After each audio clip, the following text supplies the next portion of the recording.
Okay, so I'm going to go through the process of how to make a self-playing DVD, a menuless self-playing DVD. So there's a bunch of notes in Evernote where I've documented previous ways of doing it with DVD Studio Pro and Adobe Encore, both of which are no longer developed and will, if they haven't stopped working already, they will soon. So I did a lot of research and trying to find the easiest way just to make a self-playing simple DVD without any menus. So when the client sticks a DVD into their DVD player, it starts playing, and with chapters. So this is the method I came up with. So it depends on an app called ffWorks. It used to be called iFFmpeg. It's basically a graphical user interface to the command line ffmpeg tool. So if you go to ffworks.net, and it's a paid app, but it's super worth it. So let's just download it. I haven't even installed it in this system, I don't think, so we'll go through the process together. So let's download the app.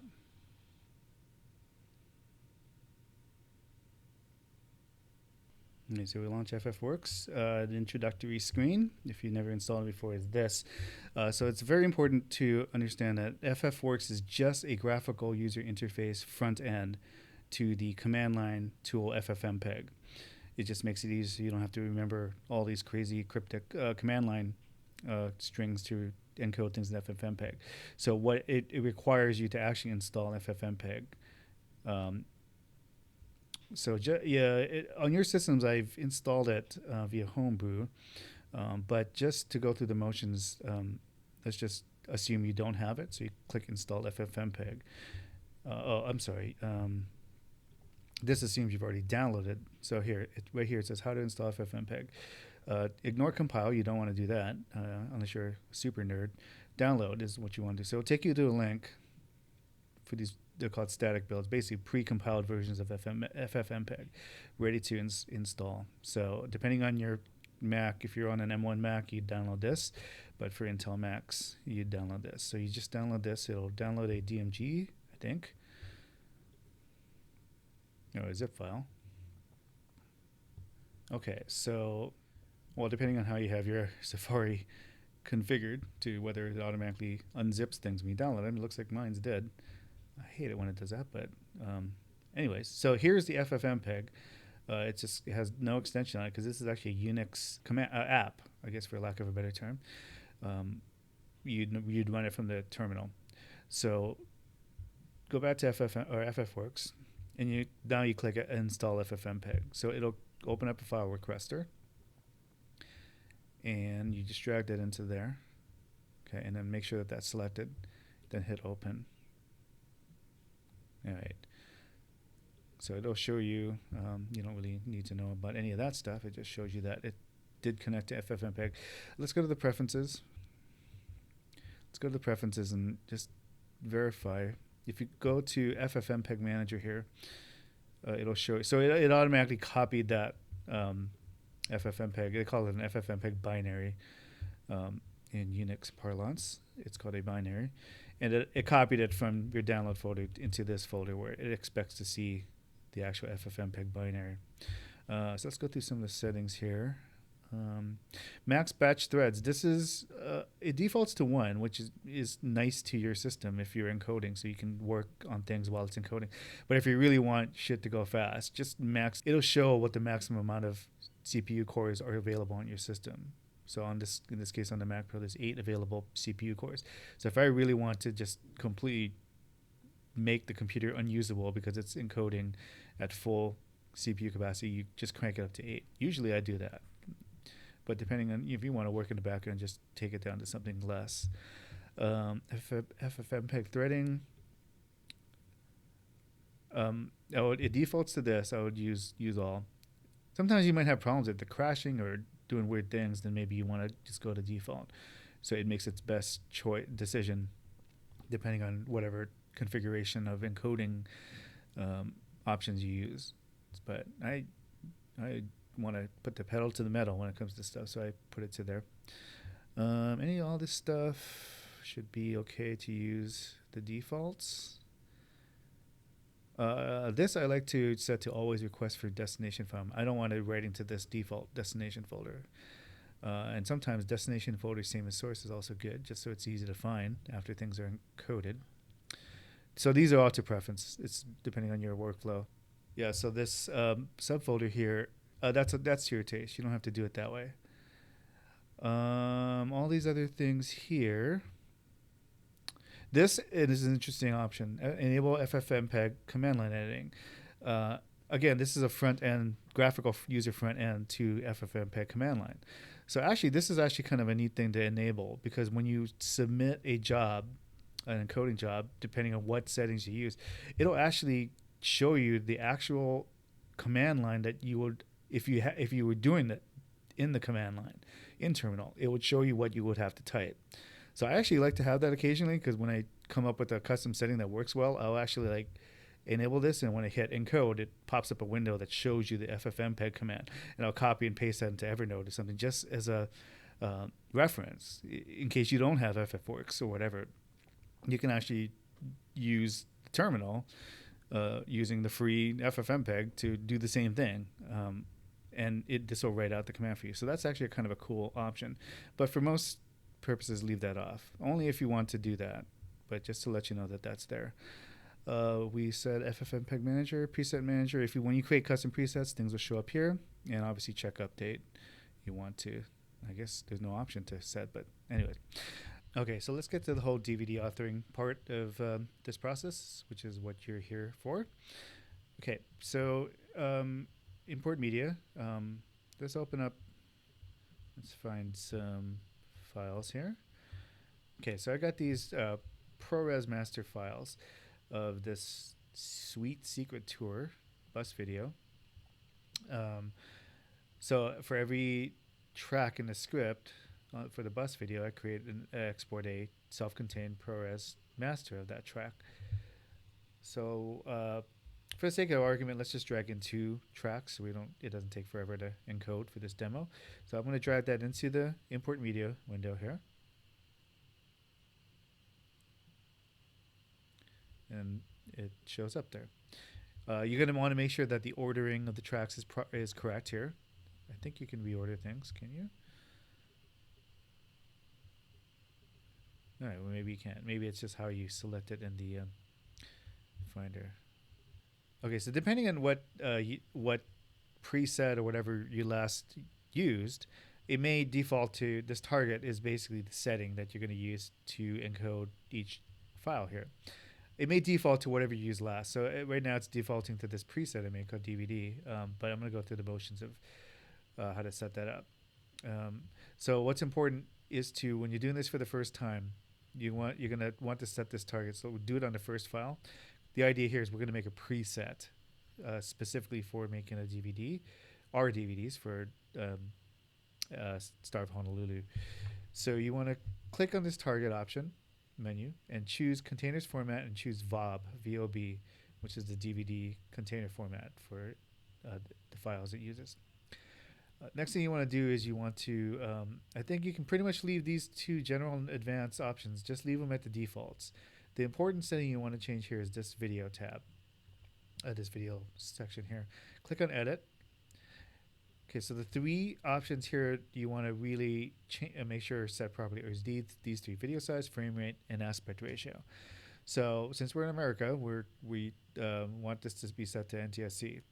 Developers of ffWorks are in Europe, I believe, so they're Eurocentric. That's why it defaults to PAL. But you want to make sure that's set to NTSC. Frame rate, again, defaults to PAL, but you want to set this to original. So in the event that you bring in files that are actually at 2398, it'll encode at the same frame rate. So obviously this depends on the consistency of your frame rate, and I'm not sure what happens if you have multiple tracks and one of them is a different frame rate. I'm not sure how that works, but for the most part, you're always going to be exporting files to the same frame rate, so you can choose original. Aspect ratio as well, you want it set to original, because some of the tours like that may be new that were recorded on actual high def cameras are going to be 16:9, and we transcode down to 16:9 standard def with widescreen pixel aspect. Or some of the old projects may be in native 4:3 standard def, and you don't want it to be constantly having to flip this aspect ratio. So, but setting that to original honors the frame rate and aspect ratio, display aspect ratio of the original file. All these other things you can leave default. So that's really all you need to change there. So now what you want to do is save what you just changed here as a preset. Use your preset. So click on this floppy disk icon. If you're old and know what a floppy disk is, that's a floppy disk. Click on that, and it's going to tell you to save a user preset name. So by default, it saves it into the /library application support ffWorks folder. And you can see I've already created a preset, but I'm just going to overwrite it. But here's where you write the name of the preset.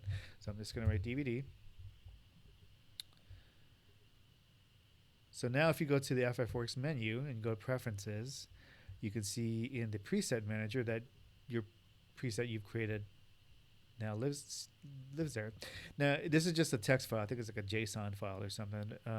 If you wanted to back this setting up to Evernote or any other Dropbox or whatever, just so you have it in the future, you can just click this Open Preset Folder button, and it opens up the Finder window. And all you got to do is just copy that PRF file somewhere for safekeeping. Okay. Now we'll go back to this. So now what you can do is, it looks like it already did it for me, but you can go down to use your presets for the rest of the tracks and select DVD, the DVD preset. So you can see that it's going to encode at 2997. It knew it based on the frame rate of the source file. So that's where the original options in here, that's where that happens. So you should theoretically never have to create a separate preset for different frame rates and different aspect ratios. Just one setting should handle it all. Okay, so now that you've all set that, make sure all the tracks you have in here are obviously in the right order, and make sure you set that preset for each one. So now it's just a matter of clicking this little button here in the toolbar called Create DVD ISO File. Click on that. So here she shows you how many files are basically going to be added to this DVD, encoded for the DVD, I should say. And it shows, I think it auto-populates these options based on the characteristics of the first file in the list. So because it's a 1080 display aspect ratio of 16:9, it properly sets the aspect ratio of the DVD encoding, standard def DVD encoding, to 16:9. But make sure that if it doesn't, you want to make sure that that's set properly. Frame rate is the same as well, so 29:7. Create chapters. Now this is the important option to set. Okay, it defaults to none. So if you do none, it'll concatenate all the tracks you have into one single DVD with no chapter markers. What you want to do is set this to every file. It used to be only these two options were available, which is not really useful. That's why I emailed them and said, hey, I need every file to be its own chapter marker, and they added it. Hallelujah. So I click every file. This option for burned ISO to DVD, you probably don't need to do it. This is only if you want to directly burn a DVD right to a blank disk in your computer. But since most of us don't have that DVD burn anymore, you don't really need to do this. So uncheck that. Remove VOB files is something that it's your choice about whether you want to keep that. It may be useful to keep the VOB files that this encodes, so you can load it into a different authoring tool to make another DVD. But really, I don't think you really need to do that, since the whole point of it is to just make a simple self-playing DVD. So in this case, let's just turn it off because it creates more files, extra files that you don't need. So now everything is set properly. Hit start.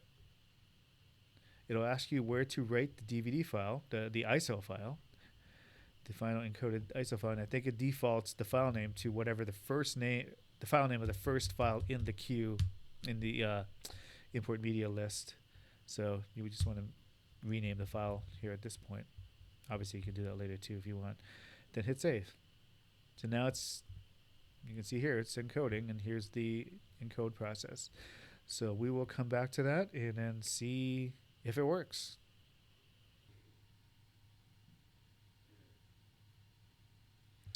Okay, DVD is finished. Throws you back to the file listing screen. So let's go to the desktop. And there is our ISO file. Okay. So, well, depending on the Mac you have, if you don't have a native DVD player, which is likely the case if you're on a newer Mac, you're going to need to test this out in like VLC. I think VLC is probably the best app to test DVD ISOs out in. I think other apps will open it up too, but let's just open up VLC. Okay, so we got VLC open. So now I believe if you go to the open disk option in the file menu, let's see. I think you need to mount the ISO file. So double click the ISO file and it opens up with the title video. So that's actually one of the bummer things about the ffWorks method is that it doesn't give you the option of what to name the disk, but in the grand scheme of things, I don't think it really matters, especially for these tour bus videos, since you don't ever really see that. So there's always a catch somewhere, and that's the catch with this workflow. Okay, so you mounted the DVD ISO. Now you can see it has the requisite video TS and audio TS folders. So if you click on open video TS BMD folder, BMDV, BDMV, that's like some weird S&M thing, I guess. If you go to video, I think well, let's just see what happens if you hit open. Okay, maybe you actually need to actually select the video TS folder and then open. And then open. And there you go. So you can check the chapters here. So you go playback chapter,